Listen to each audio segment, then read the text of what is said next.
jeito assim, põe na cabeça e diga assim: Senhor Jesus, nós já te adoramos, nós participamos da tua ceia e nós estamos alegres. E agora, Senhor, nós queremos ouvir a tua palavra. Senhor, a minha mente agora pertence a ti. Eu consagro a minha mente a ti. E eu digo: fora toda agitação da minha mente, todo pensamento que não vem de Jesus, eu digo fora. Porque eu digo que a tua palavra vai ser clara na minha mente. Espírito Santo, revela a tua palavra para mim nessa manhã. Amém. Amém. Glória a Deus. Nós estamos falando sobre esse assunto da consagração. Nós estamos desde o começo do ano falando desse assunto da consagração. Para você que está vindo pela primeira vez ou ouvindo pela primeira vez, consagração é quando você se separa para alguma coisa. É quando você se doa para alguma coisa. E nós nos doamos para muita coisa. Muitas vezes nós nos doamos para o nosso trabalho. Ok? Mas nós temos que ter claro na nossa mente que nós não podemos nos doar para o nosso trabalho incondicionalmente. Porque tudo aquilo para quem você se entrega incondicionalmente se torna o teu Deus. Só existe na terra uma pessoa para quem você tem que se entregar sem condições. Essa é Jesus. Porque foi o que ele fez por você. Então a consagração é essa entrega que a gente faz para Deus da nossa vida, incondicionalmente. Dizer: Senhor, eu quero que o Senhor seja o Deus da minha vida. E tudo o que tem a ver comigo, o Senhor é o Deus. Eu te declaro meu Deus e sobre tudo o que tem a ver comigo. Tu és o Deus sobre todas as coisas. Gente, aí ele vai cuidar de você, da tua saúde, do teu dinheiro, das tuas amizades. Até mesmo quando você tiver problemas, ele vai cuidar dos teus problemas, amém? E nessa manhã nós vamos continuar falando sobre a consagração. Abra sua Bíblia, ou alguém coloca para nós lá no telão. Capítulo 6 do livro de Mateus, do versículo 25 em diante. Esse texto que eu vou ler é o texto do cuidado de Deus sobre as nossas vidas. O cuidado de Deus sobre as nossas vidas, existe uma palavra especial para falar do cuidado de Deus com as nossas vidas. E essa palavra se chama provisão. Provisão é o que Deus faz por mim para que tudo aquilo que eu necessito aconteça. É a provisão de Deus. É a provisão dele. Então, esse é o texto, eu considero esse texto o texto da provisão de Deus. Se bem que hoje eu quero meditar numa outra coisinha relacionada com a provisão de Deus. Eu quero manifestar naquilo que por causa dela, às vezes, por causa dessa coisa, nós não conseguimos muitas vezes tomar posse da provisão de Deus. E sabe que coisa é essa? A ansiedade. A ansiedade. Deixa eu dizer uma coisa para vocês. Se você me perguntasse quem é Deus, eu ia definir de uma maneira até teológica quem é Deus. Eu ia dizer que Deus é alguém que nunca teve começo, nunca terá fim. E Deus é onisciente, ele sabe de todas as coisas ao mesmo tempo, em todos os tempos, no passado, no presente e ainda no que não veio, no futuro. Ele sabe tudo. Ele é onipresente, ele está em todos os lugares ao mesmo tempo, no passado, no presente e no futuro. Em qualquer circunstância ele está, ele é Deus. E ele é onipotente, ele pode todas as coisas, no passado, no presente e no futuro. Ele pode todas as coisas, isso é Deus. Se alguém tivesse essas características, eu teria que adorar, porque seria Deus. Mas como só existe um Deus, e o nosso Deus, no cristianismo, em todas as igrejas cristãs é o mesmo. Ele é o Pai, o Filho e o Espírito Santo. Diga comigo, o nosso Deus é o Pai, é o Filho e o Espírito Santo. Agora preste bem atenção. Um Deus tão grande assim, você acha que ele é um Deus que tem propósito porque faz, ou ele faz as coisas assim meio sem pensar? Não tem como a gente não pensar que Deus tem propósito, não é verdade? Ele não faz nada por acaso. Sabe, Deus não faz algo porque ele viu que podia ser, ele faz algo porque ele decidiu. Há muita coisa na Bíblia que você lê que está baseado na onisciência de Deus. Mas nem tudo está baseado na decisão de Deus. Ai, pastor, que coisa complicada. Qual é a diferença da onisciência de Deus e da decisão de Deus? Vou dizer uma coisa, que está na onisciência de Deus, Deus sabia que ia acontecer, mas Ele não fez, Ele não decidiu o pecado. O pecado. Essa é uma das coisas que é contrária ao caráter de Deus. Ele sabia que Ele ia criar o Adão e Eva e Ele ia pecar, Ele sabia que eu e você íamos ser pecadores? Sabia sim. E daí veio a pergunta lógica, né, na sequência. Mas peraí, se é Deus, você sabia por que deixou acontecer? Essa é uma resposta cumprida, eu vou resumir assim para você.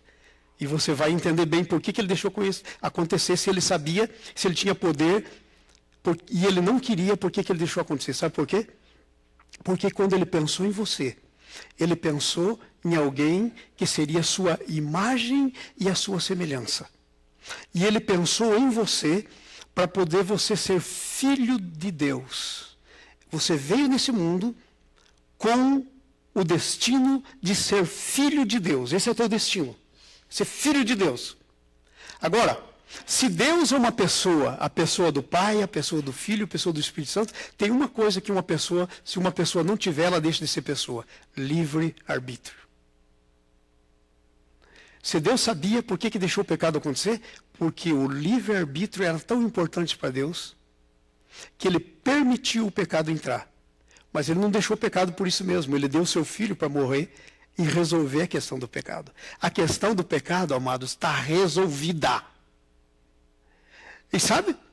Talvez você pense assim, mas então soa meio estranho isso aí, pastor, porque parece que Deus foi pego desprevenido. Né? Ele criou lá o ser humano e de repente o ser humano pecou? Nunca. Eu quero dar um versículo para vocês verem como é que é isso, como é que funciona isso.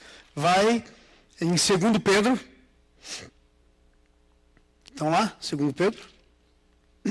Lá na sua Bíblia, lá no Novo Testamento, quase no fim dele. 2 Pedro. Quando você passa dos 60, você já tem que procurar um pouquinho mais. Ok. 2 Pedro. 2 Pedro ou 1 Pedro? Eu acho que é o 2 Pedro. Deixa eu ver aqui, 17. Não é? Ok, fiquem aí, esperem um pouquinho. Que eu já digo para vocês, porque eu sei que está no Pedro.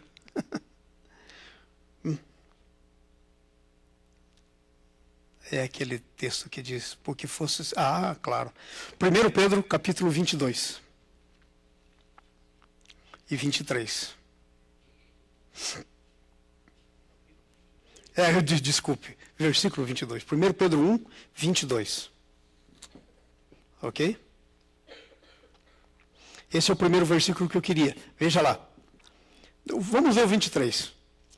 Pois fostes regenerados, não de semente corruptível, mas de incorruptível, mediante a palavra de Deus, a qual vive e é permanente. Sabe o que quer dizer a palavra regenerado? Gerado de novo. Regenerado. Quer dizer que quando Deus criou você, em Adão, se você traçar a tua origem, você vai ir lá em Adão. Em Adão, o Adão pecou e todos nós pecamos. Aí sabe o que Deus fez? Deus enviou Jesus para regenerar você, para gerar você de novo. Para gerar você de novo. Agora vamos para o segundo versículo e aí nós vamos entrar no tema dessa manhã. Eu estou dando a base para vocês, aonde vocês vão assentar isso que eu vou dizer, porque senão ela fica no ar, sem sentido. Vamos achar em 1 Pedro aquele texto do sangue de Jesus, conhecido com efeito antes da fundação do mundo. 20. 1 Pedro 1, 20. Vamos lá? Diz assim. 1 Pedro não, 2 Pedro, né? Claro, eu estou no 2. Jesus. Vamos lá. Estamos aí? É um pouco antes do texto que nós lemos. Vamos ler desde o 18. Diz assim: sabendo que não foi mediante coisas corruptíveis como prata e ouro, que fostes resgatado do vosso fútil procedimento, que os vossos pais legaram. 19 agora. Mas, veja aí, mas pelo precioso sangue, como de cordeiro, sem defeito e sem mácula, o sangue de Cristo. Agora leia comigo lá no telão, todo mundo, versículo 20. No telão, padre, todo mundo lê a mesma coisa. Vamos lá? O qual, na verdade, foi conhecido ainda antes da fundação do mundo. Responda para mim. Deus foi pego de surpresa? Ele já sabia do sangue de Jesus antes da fundação do mundo, antes do Adão pecar. Ele deve ter visto a coisa lá, viu Adão pecando e disse: ai, ai, ai, como é que eu vou ter filho desse jeito? Aí ele deu uma olhada para o filho e falou assim: você quer muitos irmãos? E aí Jesus deve ter dito filho, né? Que o nome dele não era Jesus ainda. Jesus é depois que ele nasceu de Maria. O filho deve ter feito assim: uau, muitos irmãos, isso seria uma beleza. Pai, eu sou sozinho? E já pensou ter muitos irmãos? Falou: então o negócio é esse. A gente vai criar, eles vão pecar, você vai lá e gera eles de novo, pela tua vida. Eles vão pecar e o salário do pecado é a morte. Você vai lá e você dá a tua vida dentro deles. Você sopra a tua vida dentro deles. E eles nascem de novo, espiritualmente. Você não é obra do acaso. Assim como o sangue de Jesus foi visto antes da fundação do mundo, deixa eu dizer para você. Você foi visto por Deus antes que você nascesse. Deus viu você. Deus tem propósito para você. Deus tem um destino para você, que vem dele. Agora presta atenção. Aí nós nascemos no pecado, Jesus morreu por nós estamos aqui, graças a Deus, nós entregamos nosso coração para Jesus. Sabe quem que é o verdadeiro filho de Deus? Não é aquele que nasceu de um pai e de uma mãe.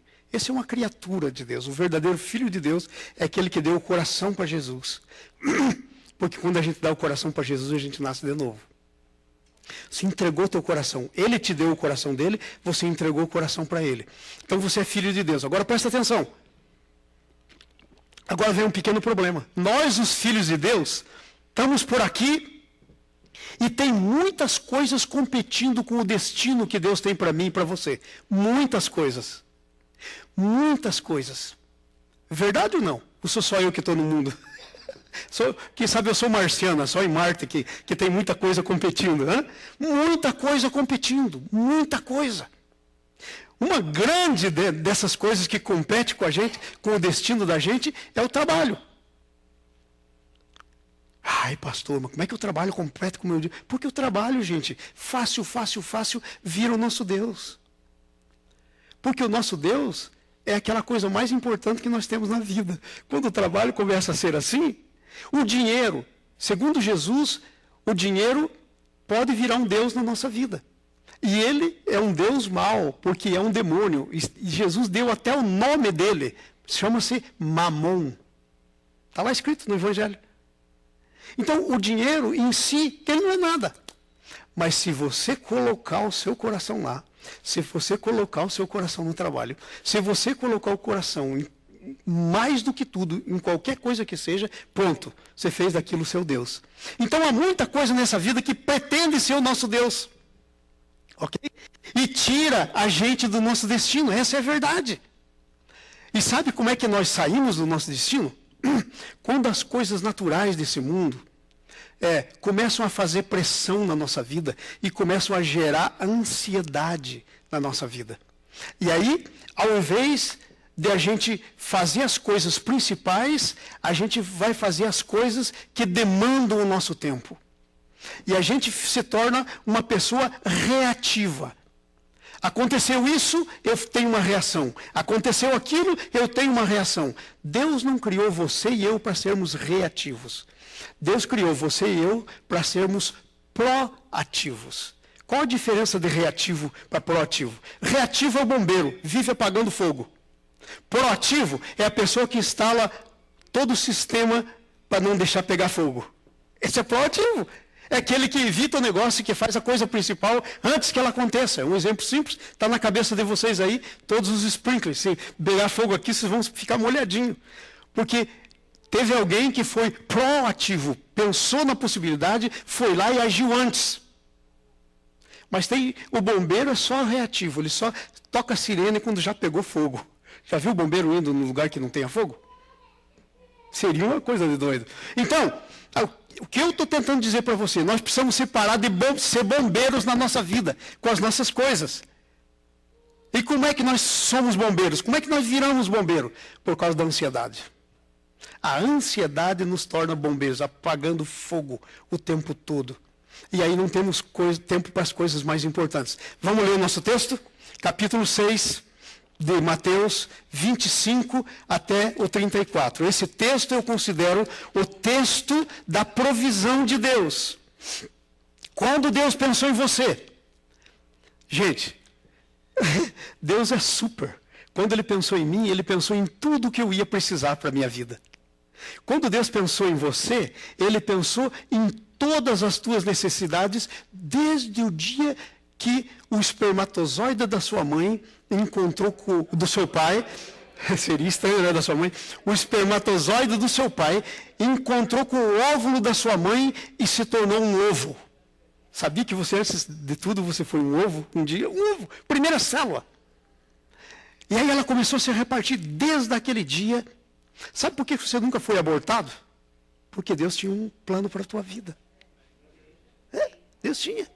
Sabe por que você está aqui hoje? Porque Deus tem um plano para a sua vida. Então Deus tem provisão. É a provisão de Deus, é o cuidado de Deus sobre a sua vida e a minha vida, que nos coloca no centro da vontade de Deus, que nos coloca no centro do nosso destino.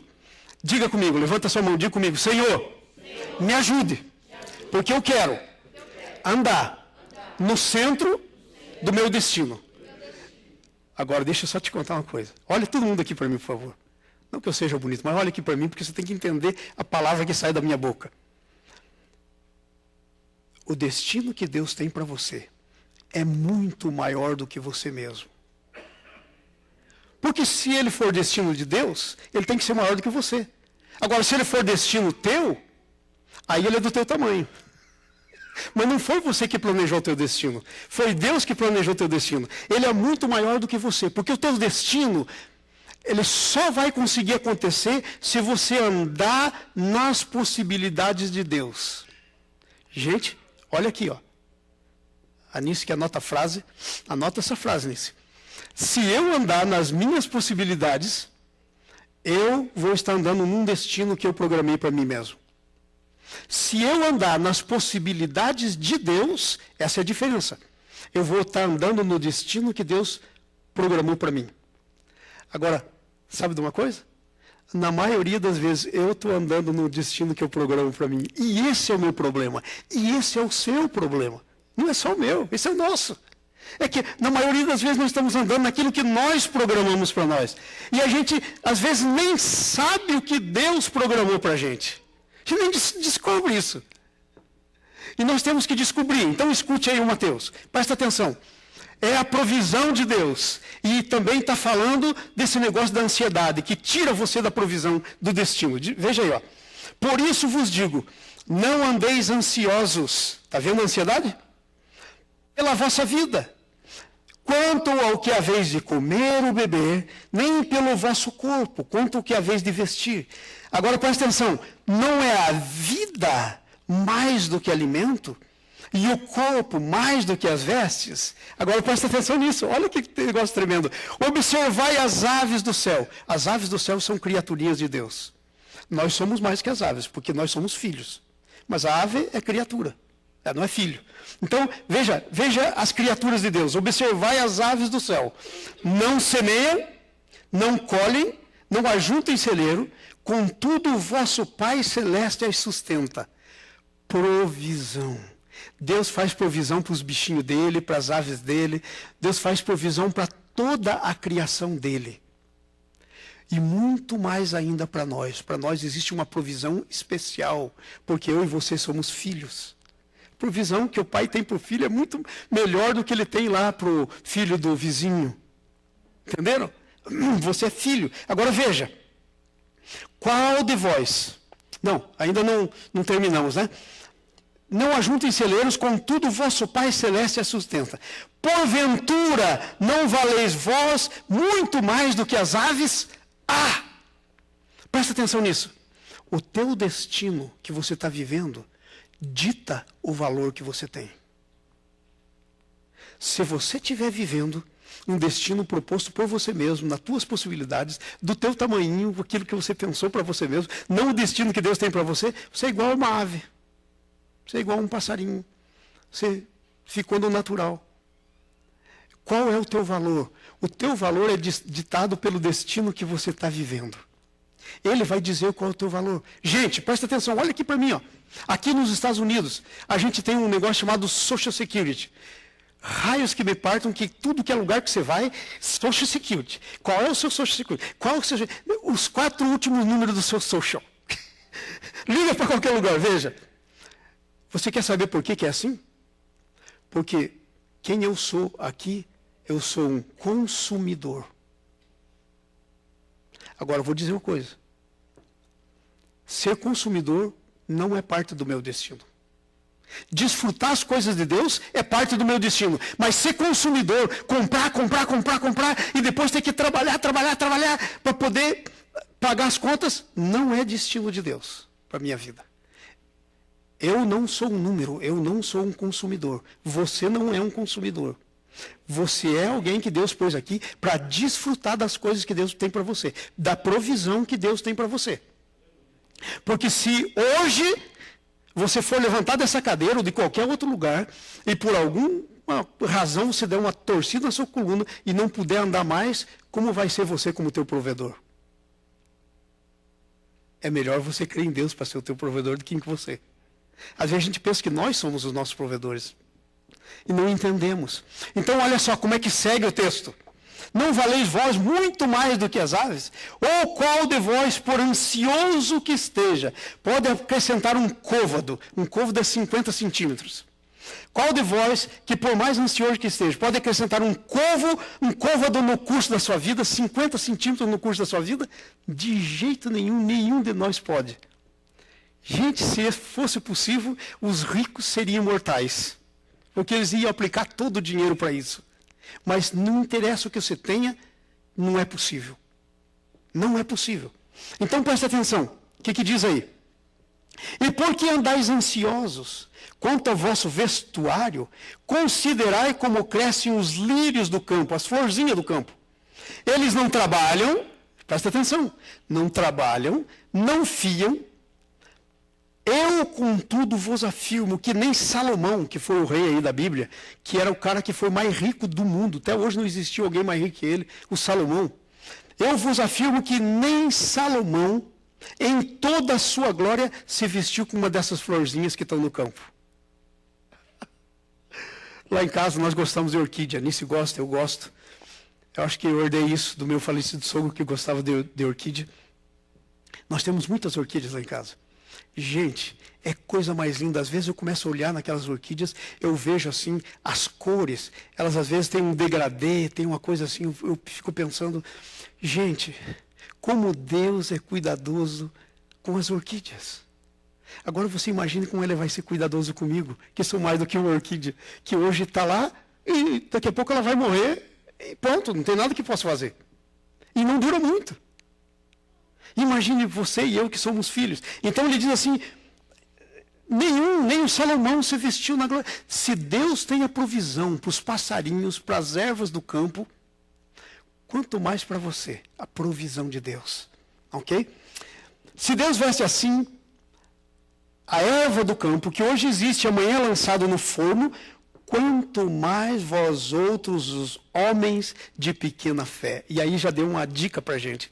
Por que é que eu ando ansioso? É por falta de fé. Todas as vezes que a ansiedade toma lugar no meu coração, é porque me faltou fé. É porque o nível de fé baixou. Eu tenho que aumentar o nível da minha fé. E isso é possível, pastor? Claro!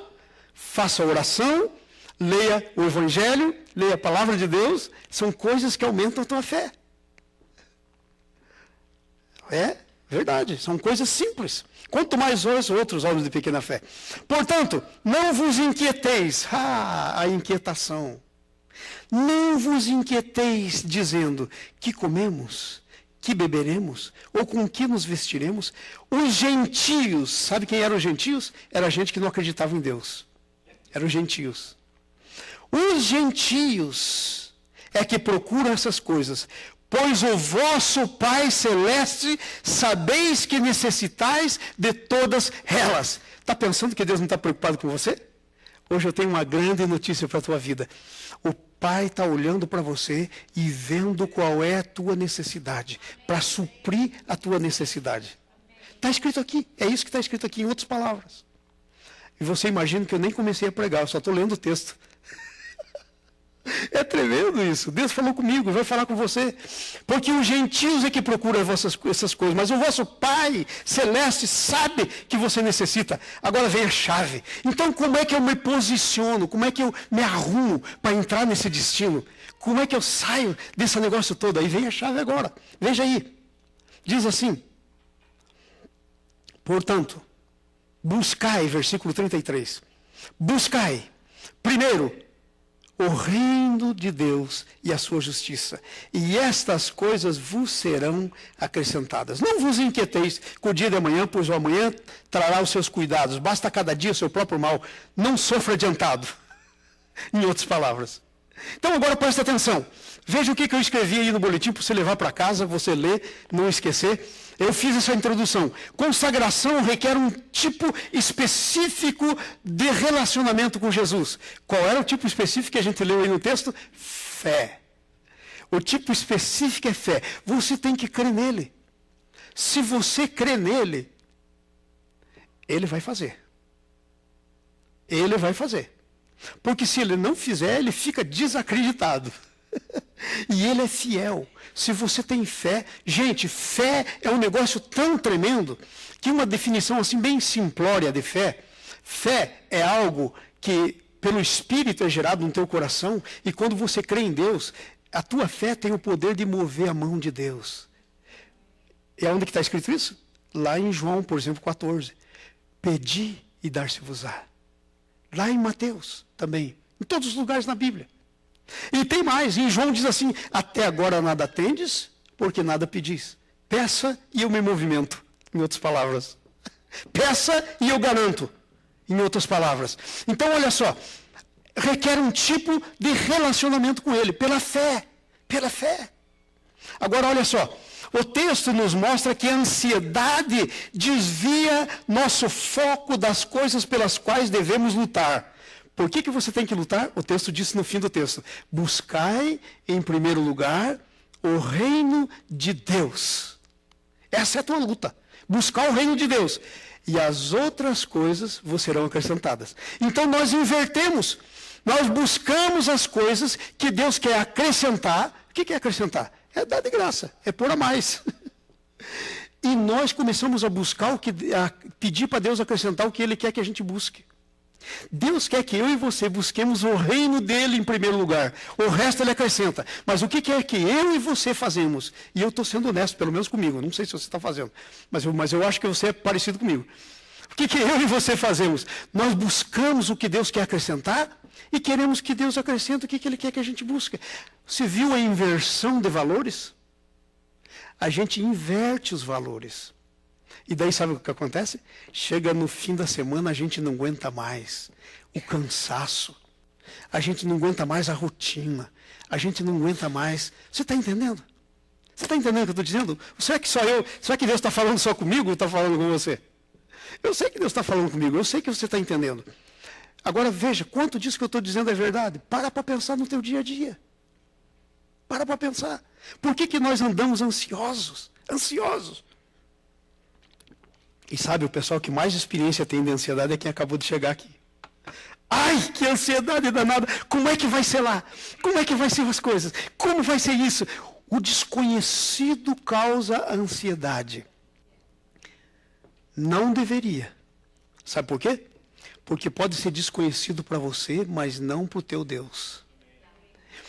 Tem um versículo que eu amo na Bíblia, que diz assim, que quando a gente se posiciona direitinho nas coisas de Deus, sabe o que ele faz? Ele manda um anjo dele na nossa frente.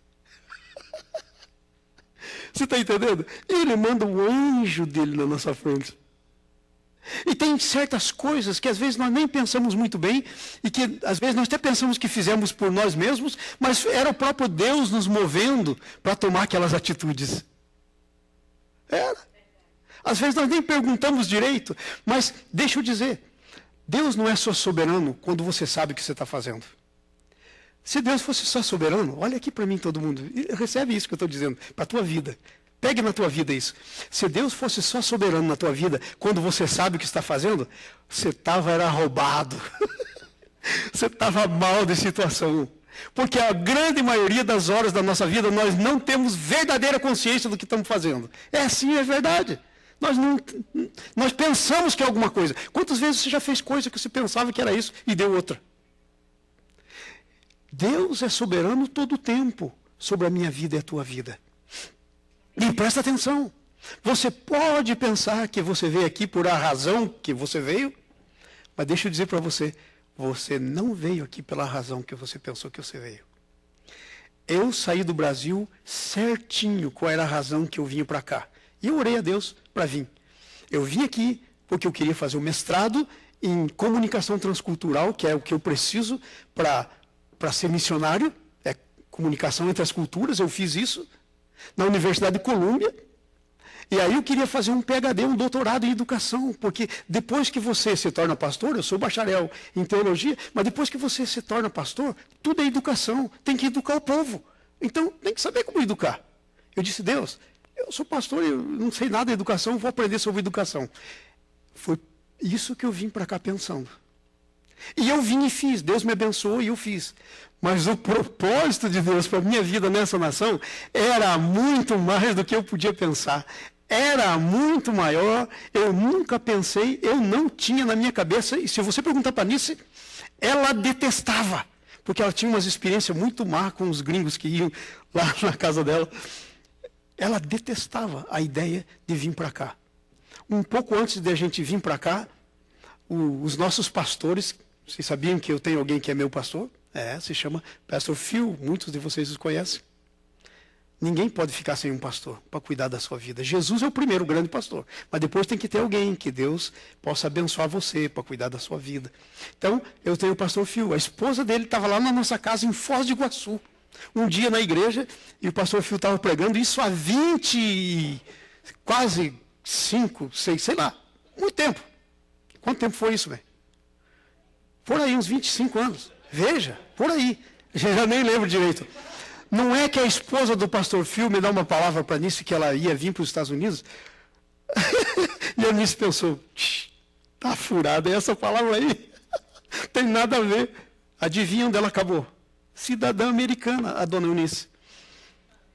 Você está entendendo? Nós pensamos numa coisa, mas o que Deus tem para nós é muito, muito, muito maior do que aquilo que nós pensamos, do que o que nós imaginamos. Vocês estão entendendo? Você pensou que você veio aqui por uma coisa, Deus tinha muito mais. Deus tem muito mais para você. Você veio aqui para suceder. Você veio aqui para fazer diferença. Você veio aqui porque Deus tem propósito para a sua vida. No reino dele. Tremendo isso. Tremendo isso. Tremendo. E Deus vai levantar você. Porque a Bíblia diz assim, ó, não se acende uma luz e põe embaixo da cadeira. Você acende e põe lá em cima para iluminar. E Jesus disse, eu sou a luz do mundo. Depois ele disse, vós sois a luz do mundo. E eu não quero pôr vocês embaixo de cadeira. Eu quero levantar vocês. Deus vai levantar vocês. E por favor, quando Deus levantar vocês, não fiquem orgulhosos. Porque uma coisa que faz a gente sair do caminho é o orgulho. Eu me lembro, logo que eu me formei e tal, eu terminei o meu PhD em educação na minha cidade, várias universidades na minha cidade. Cada vez que eu chegava lá, eu era o único PhD da cidade. Várias universidades. Tinha muita gente lá que tinha doutorado, coisa assim, mas não um PhD. Então, o que tinha de convite para ir dar palestra para professor, fazer não sei o quê, nunca deixei isso entrar no meu coração. Porque isso é uma coisinha de nada que Deus pode fazer comigo e com você. Porque Deus quer pegar você e levantar lá em cima, para que você brilhe, para que a tua luz apareça, não tua arrogância, não tua prepotência. Entendeu? Então Deus quer fazer isso com você. Agora veja, a primeira coisa que a consagração exige, ou a primeira coisa que tira, às vezes, a gente da nossa linha, do nosso destino, é a mudança de valores. Nós mudamos de valores muito facilmente, gente. Deixa eu dizer uma coisa para vocês. Olha aqui para mim, por favor. Todo mundo, olha aqui para mim. Eu quero olhar para o seu olho. Olha aqui para mim. Todos vocês que estão aqui. Deixa eu dizer uma coisa para você. Você que está aqui nessa manhã, você, para mim, é a coisa mais importante. Porque foi por você que Jesus morreu. Eu não estou interessado em quanto você pode fazer na igreja, porque eu não quero usar você. Você, para mim, não é um instrumento que eu vou usar. Mas você sabia que tem muita gente que pensa em você como um instrumento? O mundo pensa em você. Eu não estou interessado em quanto você ganha. Porque o que você ganha, você pode ganhar hoje e amanhã não mais. E aí como é que fica? O meu interesse morre? É assim que acontece com todo mundo que se interessa pelas pessoas por causa de alguma coisa que elas podem dar. Sabe, o genuíno interesse é o interesse que é por você porque você é um filho de Deus. Vocês não têm ideia, aliás, vocês têm ideia, o pessoal aqui da igreja sabe disso perfeitamente. Quantas pessoas eu ajudo e depois nunca vejo. Quando estava naquele negócio de deporta a pessoa aqui, mudaram a cadeia lá para baixo, quase pertinho da Flórida, 200 e tantas milhas para ir, mais 200 e tantos para voltar, um dia inteiro gastava. Eu fui vezes sem conta visitar pessoas, porque alguém me ligava, porque alguém me sabe. Nunca mais vi. Eu fui lá vezes sem conta e tirei dinheiro do meu bolso e fiz um depósito na conta daquela pessoa para ela poder comer alguma coisinha, porque ela era sozinha nesse país e a família não estava aqui, do meu bolso. E nunca vi essa pessoa. E nunca perguntei se ela era da minha igreja ou se gostava. Nunca. Porque sabe qual é o bem maior? É você como pessoa. Você como gente. Eu devo ter posto aí, ajudando as pessoas, no meu carro, em termos de milha, umas 80 mil milhas. Das 130 que eu tenho, eu te digo, 80 mil eu devo ter gasto só indo. Ver coisas saindo para levar as pessoas. Já não sei mais a conta de quanta gente eu ajudei a fazer mudança. Agora eu já estou meio, cheguei nos 65. Mas antes, eu pegava aqueles negócios pesados e tal. Mudança. Quer fazer mudança? É comigo mesmo o negócio de mudança. O que eu ajudei de gente a mudar? Talvez até alguns de vocês aí tenham sido parte. Né, Ligiane? Né, Daniel? Presta atenção. Você tem que ter os seus valores em dia. Quais são os valores que dirigem a sua vida? Os valores que você tem no teu coração, são eles que vão fazer a tua ação. Então, o primeiro problema da consagração é que nós temos que voltar aos valores corretos da nossa vida. Veja, por exemplo, aí a primeira coisa que diz, versículo 25. Mudando os valores, mudamos os valores quando somos impelidos pela ansiedade. Sabe quando você muda o valor? Fácil. Quando entra ansiedade no teu coração. Você muda o valor rapidinho. Fica ansioso, sabe? Você se torna meio freudiano, você vai fazer aquele negócio que realmente você pensa que vai dar certo. E não interessa muito.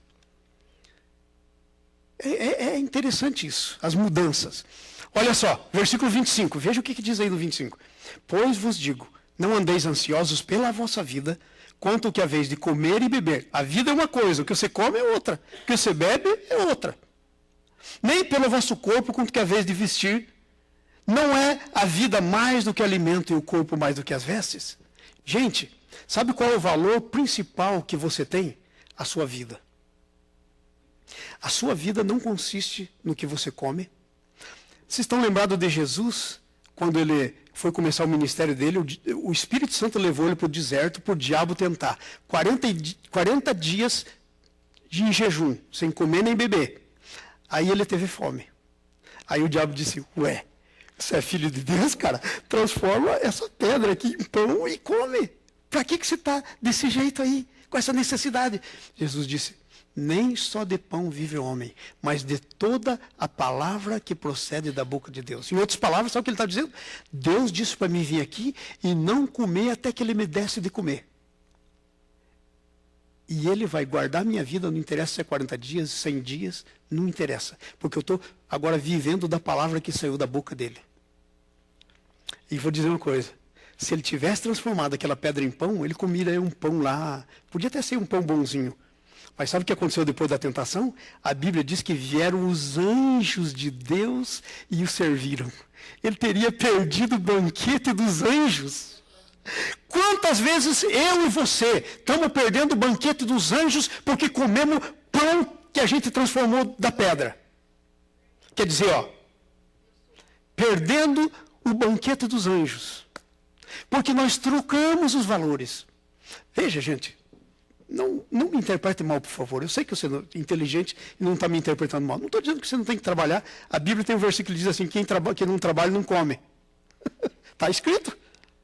Mas o que eu estou dizendo é que você não é escravo. A Bíblia diz assim, se o Filho vos libertar, verdadeiramente sereis livres.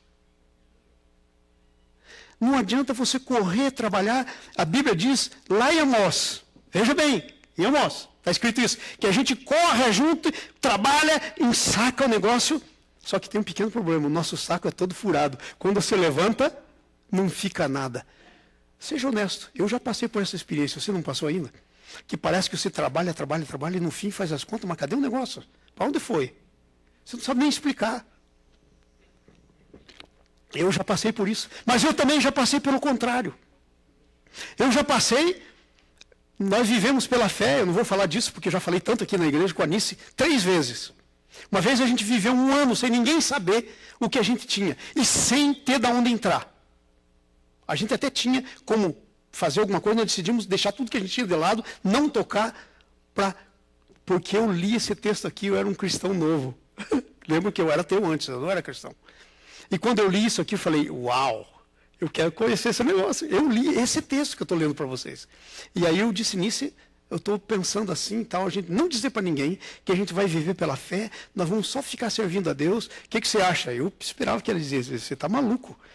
Ela falou, não. Meu pai, quando nós fomos, e aí começou a contar a história do pai dela, que era pastor e missionário.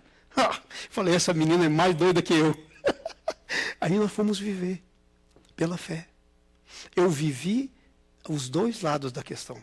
Não sei se você já viveu os 2 lados. Porque às vezes a gente só vive aquele outro, né? Que põe tudo no saco e sai sem nada. Mas Deus quer que você experimente o outro lado. E eu, quando me tornei cristão, eu me tornei um cristão meio radical. Porque se está escrito aqui, e se é verdade, eu tenho que experimentar. Porque se não for, eu arranco a página. Pronto, está dizendo aí para quê? Se não acontece nada. Aliás, eu desafio as pessoas de quando em quando para arrancarem as páginas. Porque está escrito aqui. Se isso aqui é a palavra de Deus, ela é verdadeira. E eu vou dizer, a última vez que nós vivemos pela fé foi aqui nesse país. Quando eu terminei o doutorado, eu resolvi vir para cá. Não tinha emprego. Apareceu um emprego, muito bom, aliás, para ganhar uma nota, emprego que o pessoal da minha universidade me indicou. Tremendo trabalho. A Anice disse não. A Anice disse aqui, nós não viemos aqui para fazer isso. Anice, pergunta para ela se faltou coisa lá em casa. Pergunta. Então, olha, quando nós mudamos os valores, nós começamos a dar ênfase para as coisas secundárias. E não para as coisas mais importantes. A tua vida é mais importante. Gente, olha aqui para mim. Quando você morrer e o teu corpo esfarelar ou cremarem, porque aqui é mais barato cremar, né? Eu não interessa se cremo, não interessa. O meu corpo vai ressuscitar, segundo a palavra de Deus, então não interessa o que faço com ele. Então, olha só. A tua vida não acabou, porque você é mais do que o seu corpo. Quando você morrer, a sua vida não acabou, você é mais do que o seu corpo. Você é espírito, diz a Bíblia. Quem nasce da carne é carne. João 3, versículo 6. Mas quem nasce do espírito é espírito. Não acaba. Então o que acontece? Às vezes nós fazemos essa confusão toda aí, né?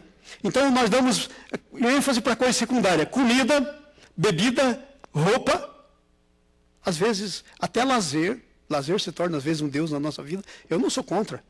Ei, se alguém quiser pagar para mim lá em Playa del Carmen, all included, estou recebendo.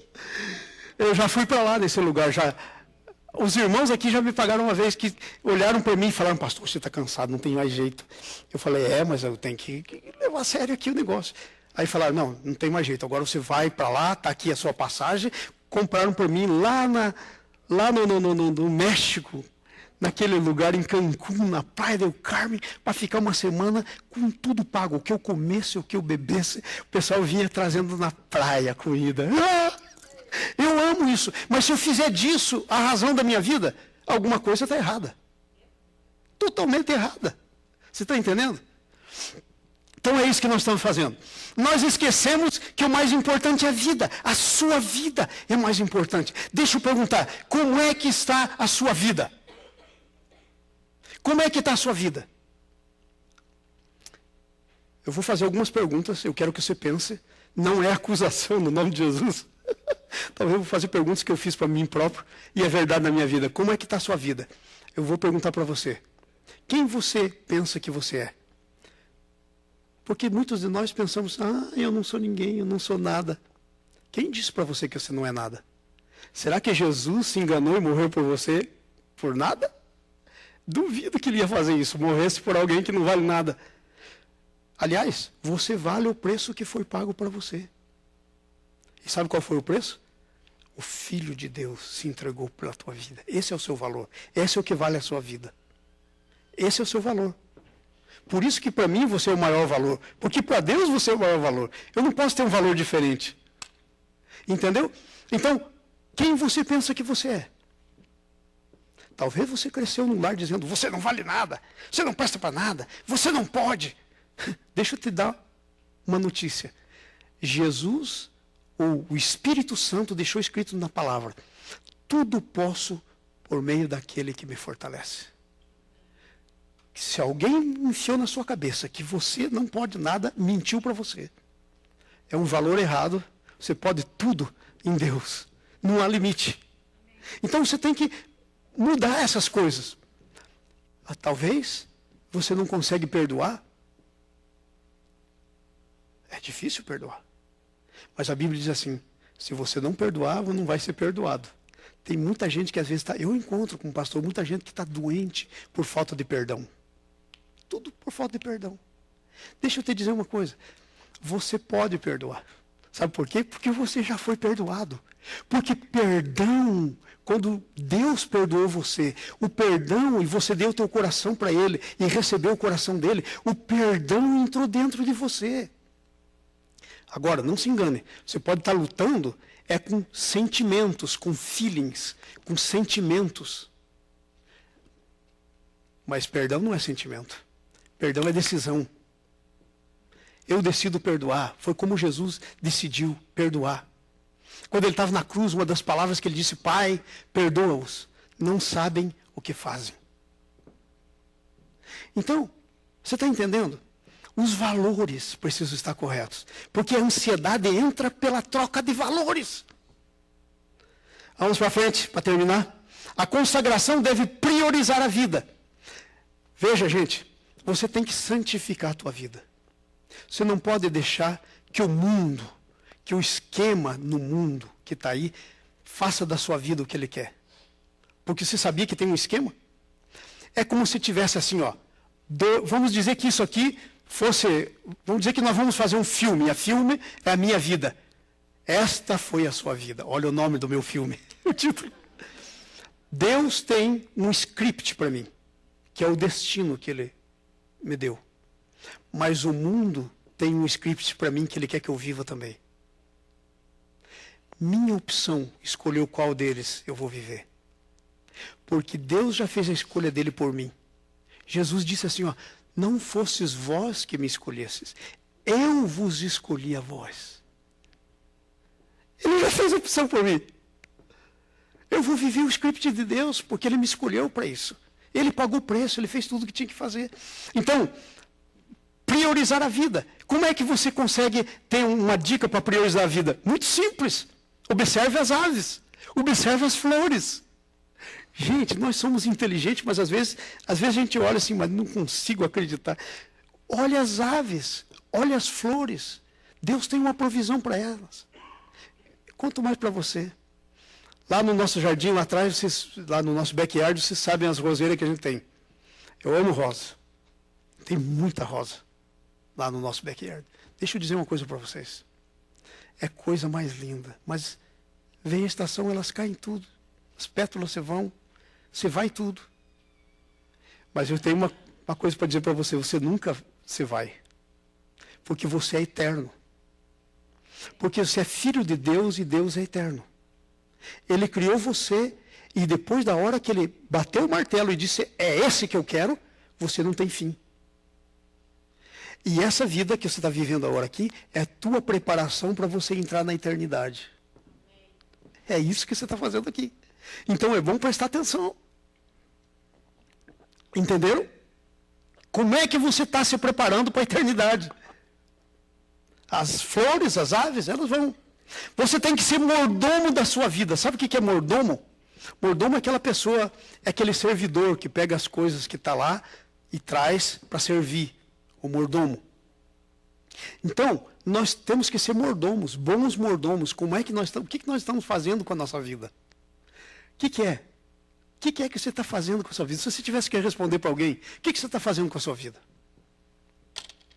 Qual é a coisa que você está fazendo que faz a diferença na vida das pessoas, na tua própria vida? Qual é as coisas que você está fazendo que faz a diferença? Então é isso, temos que nos tornar mordomos e a vida, temos que ver a vida como preparação para a eternidade, já falamos isso. Observe a declaração de Deus sobre nós. Não valeis vós muito mais do que as aves, do que as flores? Tua preparação para a eternidade. Você tem que fazer da tua vida a tua preparação para a eternidade. Para ter um encontro com o teu Pai. Para onde você vai? Ou está pensando que vai ficar para a semente? Seria uma loucura, né? Pensar que a gente não vai morrer. Porque a coisa mais certa que tem é que isso vai acontecer. E quando chega a hora, como é que é? Está aqui o meu primo, que conhece todas as histórias. Né? Nós vivemos juntos, somos mais ou menos da mesma idade. Nós tivemos um parente nosso que ele era um matador. Nós viemos de uma família de matadores. Violentos. Esse homem, quando foi morrer, ele não conseguia morrer. Naquele tempo tinha aquele negócio de botar a vela na mão, né? Botaram e tiraram a vela na mão dele muitas vezes, muitas vezes. Estou falando a verdade ou não, Roberto? Nós conhecemos ele. Nós sabemos a história. Na hora do teu encontro com Jesus, como é que vai ser? Vai ser põe vela, tira a vela? Ou você está preparado para dizer, Senhor, nada disso?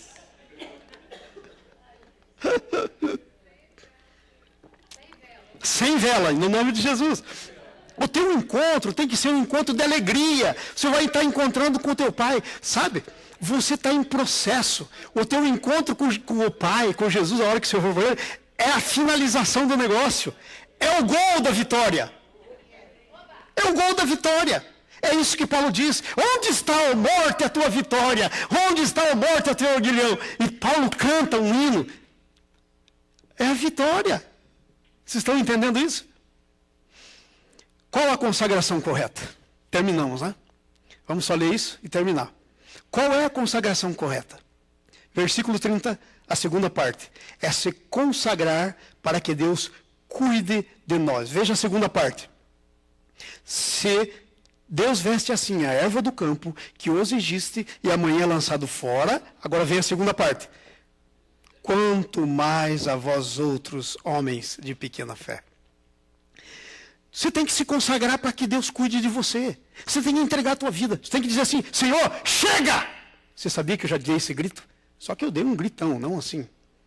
Eu dei um grito um dia na minha vida. Eu disse, Senhor, chega!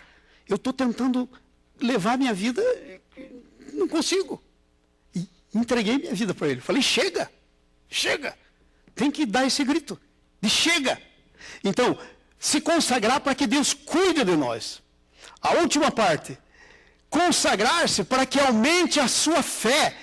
Quanto mais valeis vós, homens de pequena. Por que está dizendo pequena? Porque pode ser grande. E pode aumentar a tua fé. Lembra da oração que os discípulos fizeram? Senhor, aumenta a nossa fé. Então você tem que se consagrar para aumentar a tua fé. Tem que ter mais fé. Temos que aumentar a nossa fé.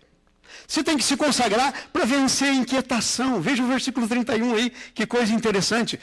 Portanto, não vos inquieteis. Deus está dizendo para você, lança fora a inquietação. Lança fora a ansiedade. A consagração ajuda você a lançar fora a inquietação. Consagrar-se para ser diferente dos gentios. Veja o 32. Porque os gentios é que procuram essas coisas. Gente, você não é um gentio, você é um filho de Deus, um cristão. Você é um cristão. Sabe por que você está aqui nessa igreja hoje? Não teria sentido você ter entrado aqui se você não fosse cristão. Não teria sentido. Você não estaria aqui. Você está aqui porque você é um cristão. E você pensou em vir na igreja. Quem pensa em vir na igreja? Se odeia a igreja. Duvido que você vá num lugar que você odeia. Você vai aqui porque você gosta. Então, sabe, se consagrar para ser diferente dos gentios. E a última coisa, se consagrar para viver as prioridades de Deus. Aquela música que a gente repetiu bastante, eu queria que a gente cantasse ela de novo. Enquanto a gente canta, eu quero fazer uma pergunta para você responder para você mesmo. Qual é a prioridade de Deus para a tua vida? Hã?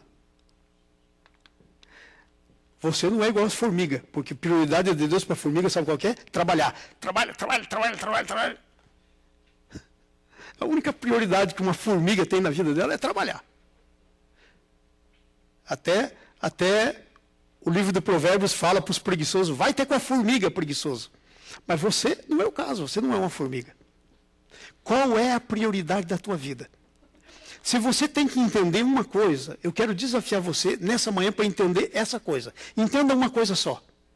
Qual é a prioridade de Deus para a tua vida? Porque, gente, você tem que dar prioridade porque que é prioritário. Você entendeu? Qual é a prioridade da tua vida? Fique em pé. Nós vamos encerrar. Pense no seu coração, qual é a minha prioridade? Se você sair daqui com essa resposta, eu sou o pastor mais feliz da terra. Se você descobrir ela,